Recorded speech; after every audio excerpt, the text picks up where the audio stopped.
Hey everybody, my name is Matt Collins and welcome to Simulmedia Live.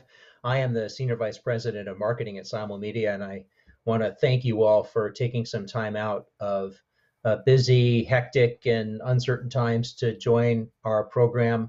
If you've been watching this, then you know we've been featuring voices of people who have a strong point of view and perspective about the environment that we're in, and not only to see it for where it is, but to see it for where it's going and to offer advice and guidance to marketers and agencies, networks, any stakeholder really in the ecosystem who's trying to figure out how to make better decisions in the moment, to be less reactive and more principled. And certainly our guest today has a strong point of view about a very specific and important angle on the world in which we now find ourselves.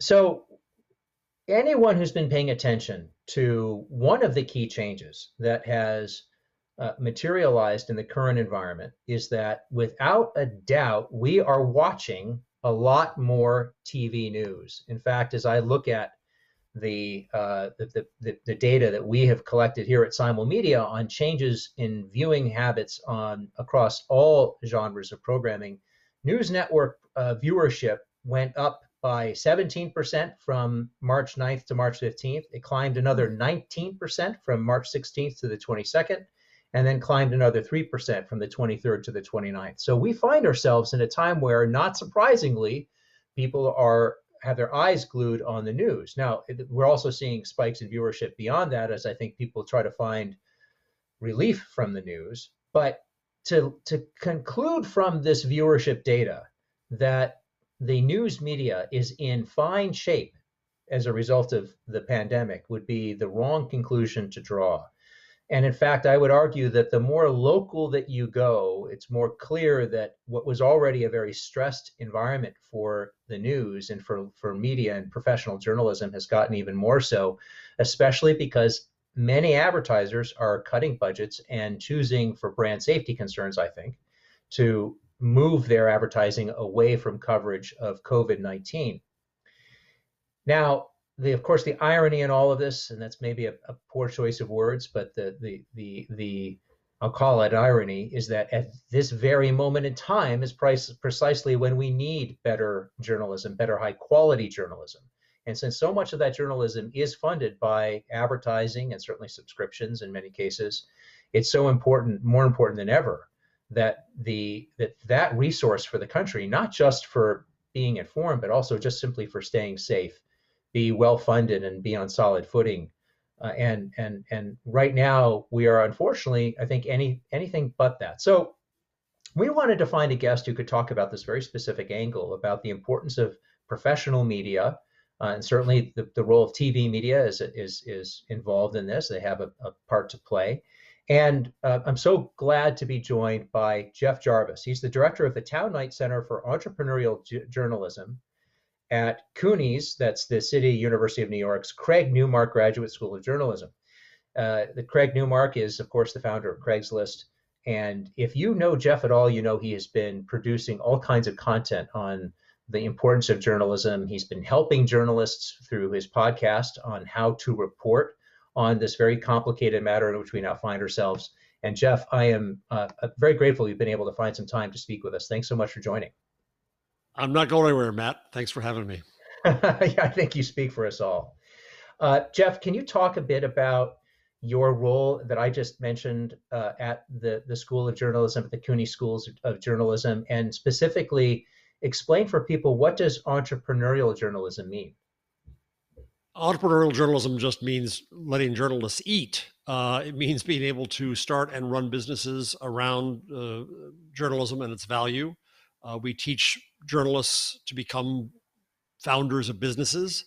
We work on new business models.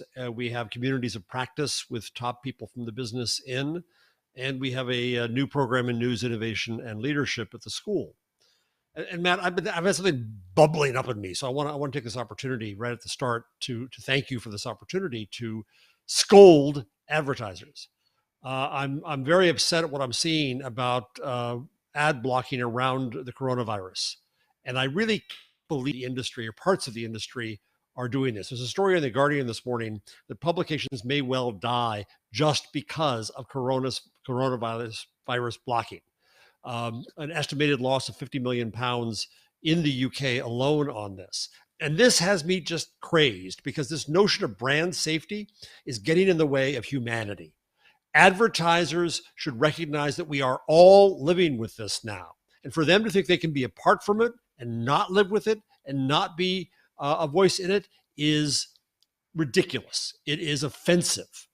And furthermore, it's going to hurt journalism. It's going to kill journalistic outlets. So yes, you're right in your intro that traffic to almost every news site I know of is way up. Subscriptions are up, but never enough to pay for this.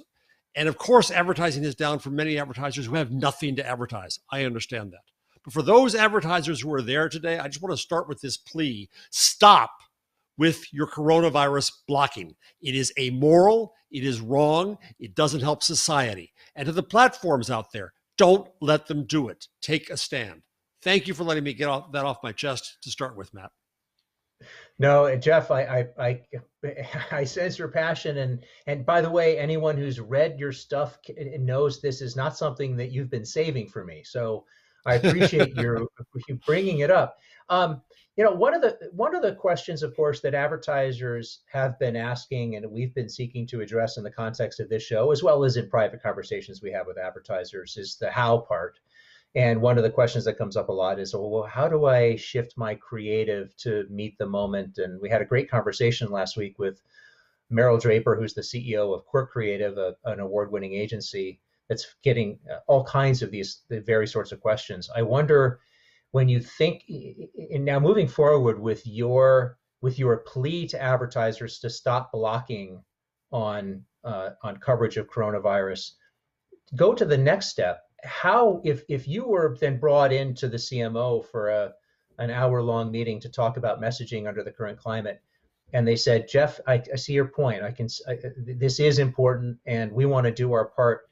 Tell me, how should I be present, though, in a way that's sensitive to the moment and allows me to make sure that I'm protective of my brand? So obviously, one should never be making jokes about this topic. It's tragic to so many people. And so I'm not saying this is a joke, but you won't believe it. The gold standard of the moment right now in messaging around the coronavirus is Steakum's Twitter account. Yes, Steakum, the sandwich meat, which with considerable irony recognizes that its main role in advertising is to get you to buy this strange sandwich meat. But they have a very intelligent person behind it in their Twitter account in a marketing agency who has decided to be a voice of intelligence. So I'll just read a tweet or two from 2 hours ago. One major roadblock in getting credible information to the masses is the divide between experts and communicators. Most experts aren't communicators, and most communicators aren't experts. This often results in research being spun with a narrative by the time it reaches the public. Steakums, right? So they came at this and they said, we're going to be a responsible contributor to the community. We're going to use the voice that we have at this Twitter account for good end. I can't think of a better example right now, as odd as that might sound, of someone who says we're part of society, we have a responsibility in society, we're going to have a responsible voice in that. And I think otherwise, I would just suggest empathy, as always. This is not about a time of selling the product. It's about selling trust and a relationship. And I think that's going to be true more and more and more online, not just in this crisis. You're echoing something, Jeff Jarvis, that many other people on this program have said, which is that now is not the time to be selling much of anything. Now is the time to figure out how your brand can be useful, number one, and number two, how to show up for your customers, how to be present for your customers, because the overwhelming data suggests that customers expect to hear from brands in this moment in a way that's tuned to the moment. And so I'll come back to this notion of you mentioned Steakums and how they have very directly taken on the responsibility of voicing their support for this initiative. I would invite brands to think about initiatives that have already happened, that are already happening, that might be useful for them as they think about how they can be very vocal in their support of journalism, professional journalism. Point number one, to the incredible outpouring of support that we have seen from advertisers who are very understandably throwing their support behind first responders. And they are acknowledging the enormous risks that they are taking to their lives, to their safety, and to the safety of their families by continuing to go into harm's way, continuing to risk infection so that they can take care of people who are sick. And that's a noble gesture. It's exactly the right attitude. I would say that brands not only are saying that, there are also brands who are walking the talk. There are food brands, for example, who are moving a significant more amount of their production, of their food production, their delivery, their operations to feeding people on the front lines. There are clothing manufacturers who are switching over to making protective equipment, whether that's face masks or shields. And we know of higher tech companies that are switching over to try to rush to fill the void right now in the deficit of ventilators. So there are brands right now who are, number one, making a substantial change to the way that they operate so that when they do talk to the market, it's not just lip service. And I think that provides a useful role model. And for anyone who'd be thinking about, well, geez, does it really make sense? Are you saying here, Matt and Simulmedia and Jeff Jarvis, that maybe what we should be doing is creating a line of creative like TV commercials just for the news media? I would say maybe so. And in fact, if that's the right way to deliver the message, it's not such a bad thing and not unprecedented. Go back to Mad Men, the AMC television series. There were so many brands who understood that Mad Men was attracting a unique audience, an audience that was comprised of marketers, but also of ordinary people. And so I think of companies like BMW that had a whole line of creative that was really designed just to run on that program. We know that production costs are more affordable than ever before, and that they can be done using remote services or agencies, creative agencies like Quirk that are working remotely, and where you can actually very affordably stand up thoughtful creative that gets to the sincerity of a message that supports the news media just as you would first responders. So, Jeff, you're the expert on that. But if let's just imagine you and I are role playing this. You're Jeff Jarvis, I'm the CMO, and I've just said, hey, Jeff, if I did something like that, what would you think that would meet the call? What would your answer be? Yeah, as you talk, Matt, no, you're the expert when it comes to advertising. I just spend money. I think you put forward an interesting taxonomy here of the kinds of messages of responsibility that a brand can come across, right? First off, these days, right now, for a lot of these companies, there's responsibility to their own employees. How are they treating their employees? How are they helping them? Are they employing them? If they have to come to work, if they're essential, are they dealing with their health? Things like that. Second is their responsibility, not in this order, to their customers.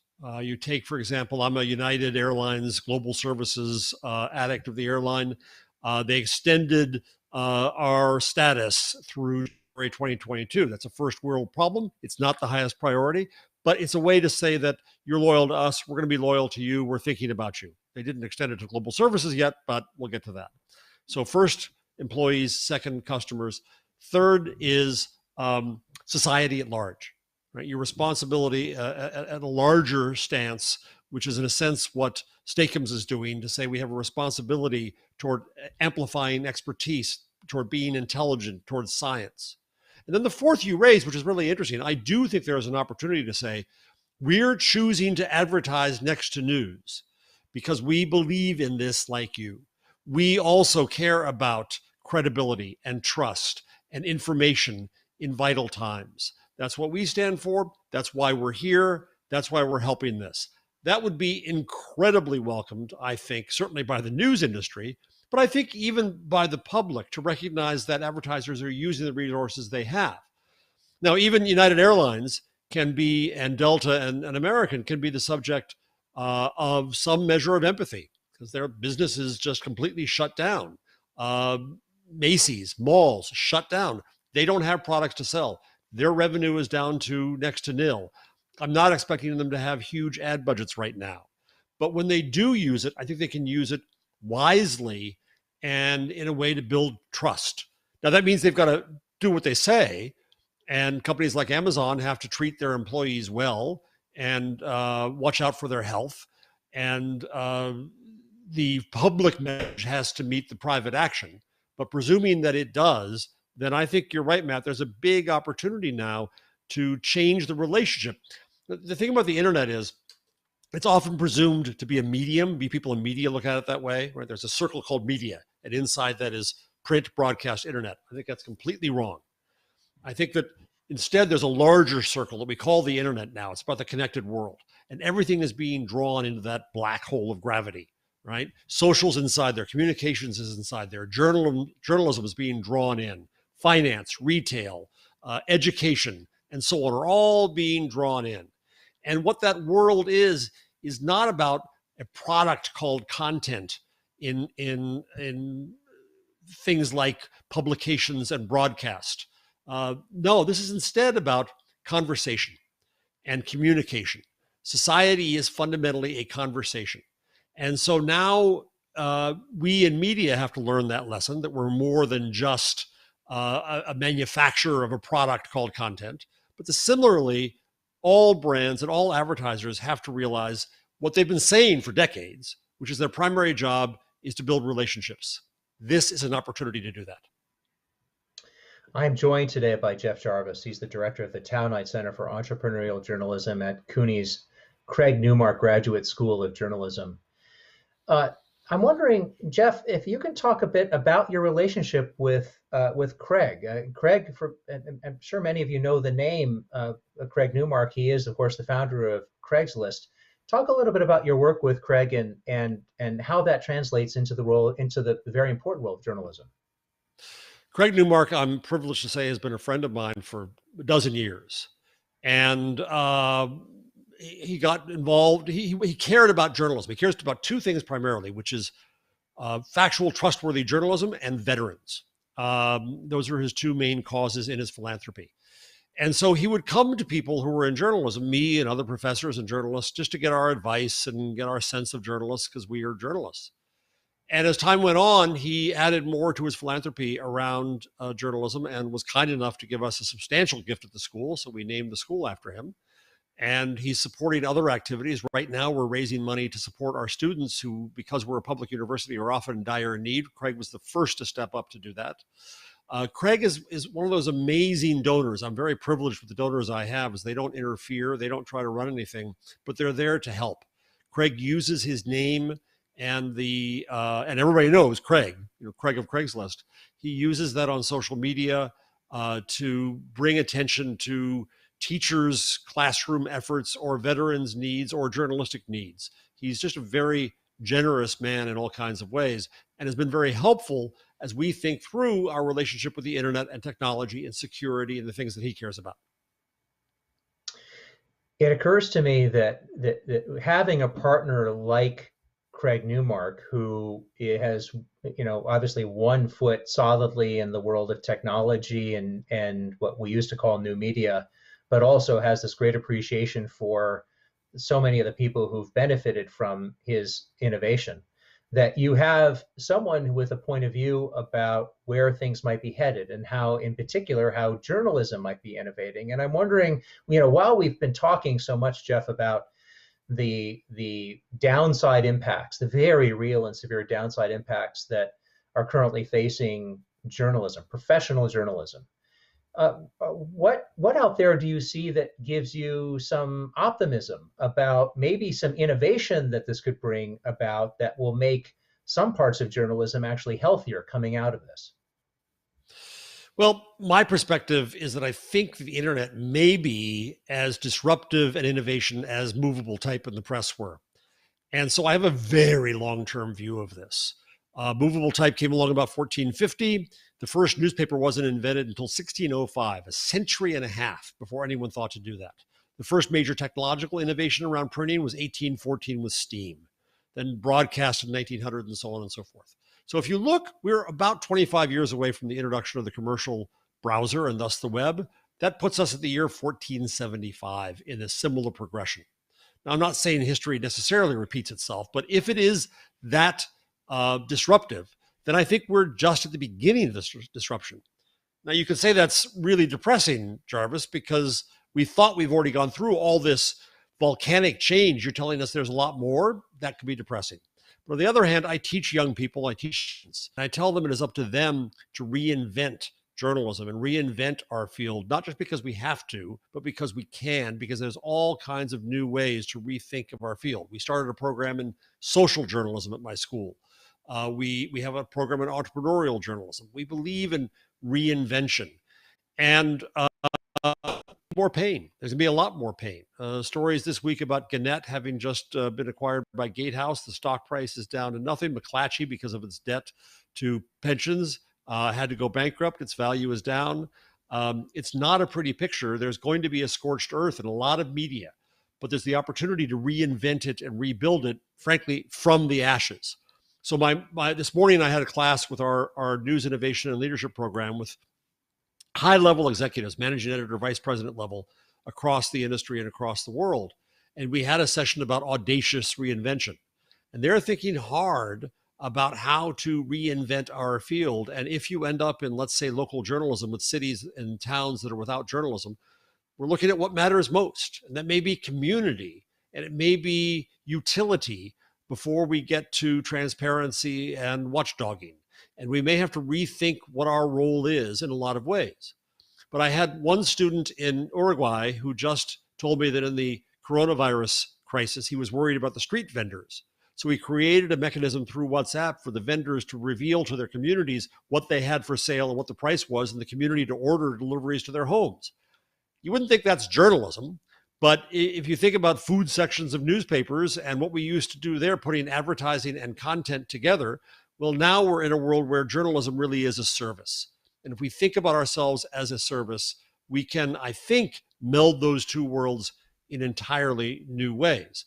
Another student in this morning's program, who is the managing editor of the Süddeutsche Zeitung in Munich, wasn't in class last week because he had to put up a new product that was basically Munich Brings It, which was a structure where local merchants and restaurants and food stores could say what they have and arrange deliveries.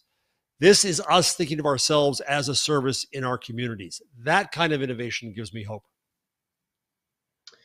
If any of you have a question for Jeff Jarvis, you can ask it in whatever format you're watching. So you ask it in LinkedIn, you can ask it in Zoom. We have eyes on all of it, Periscope, and we'll make sure we get that question to Jeff before we leave.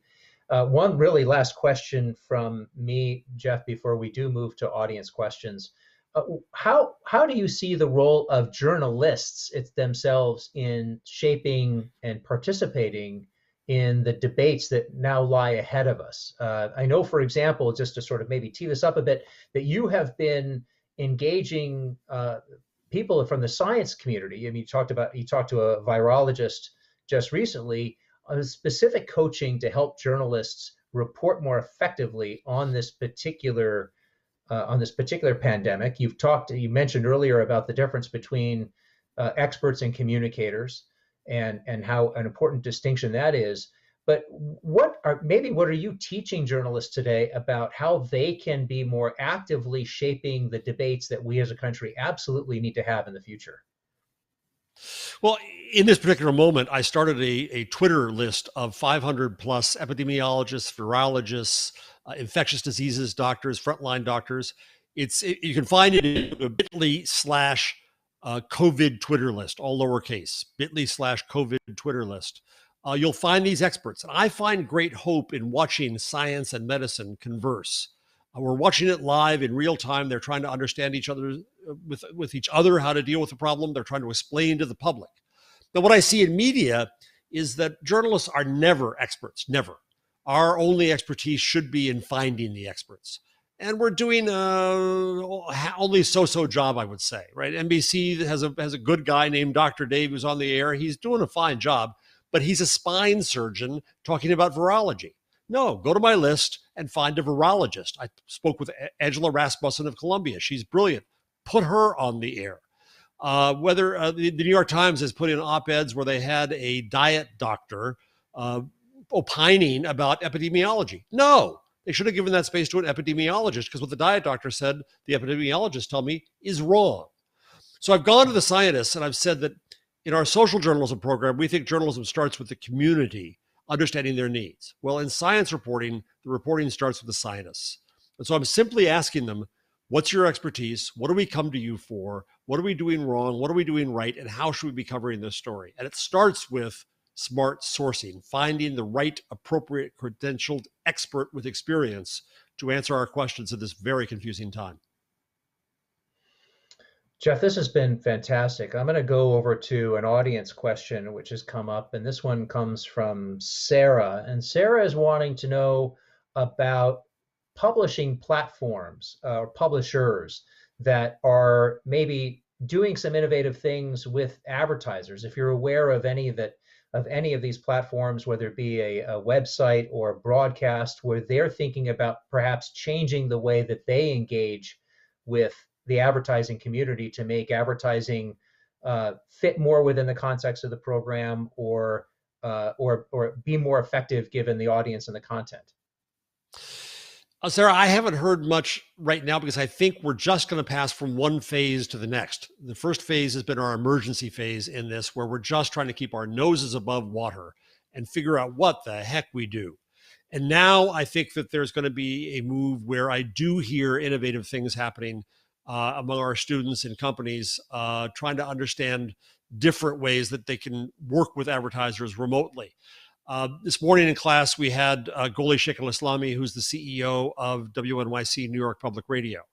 And she was talking about how radio changes because people aren't commuting in their cars. They've got to rethink their forms there. They're rethinking the podcasts. They're trying to understand how to work, I'm sure, with their underwriters. And I think we'll start to see some creativity coming up, but I think we're still in the nose at water level. Thank you, Sarah, for that question. One more. Jeremy wants to know, actually, you kind of went right into it, but Jeremy is wanting to know, how does radio how does radio media, radio journalism emerge from COVID-19? Well, American broadcast journalism in general, in radio at least, has not been in great shape, except for public media. Europe, it's a different story. But here in the US, because of satellite radio, because of other things, it's really a story of public media. And they have done, I think, an excellent job. Now, what I'm hearing is that podcast audience, I'm on a podcast every week called This Week in Google on the Twit network. And people have a real relationship with us, and they care about us, and they're there, but they're not driving as much. So from what I understand, audience to podcasting is down. Thus, audience to radio is down. But the question is, how does that change? I think that if I were in radio, I'd be inventing some new forms. What does family radio look like again? Where we sat around the hearth for fireside chats. What would that be where you and your kids could listen to the same thing? What does it mean to maybe change the length? So it's just the time you're cooking or just the time you're out taking a walk and maybe not an hour and a half commute. I think we have to listen to the audience, listen to the public, and see what would be useful to them.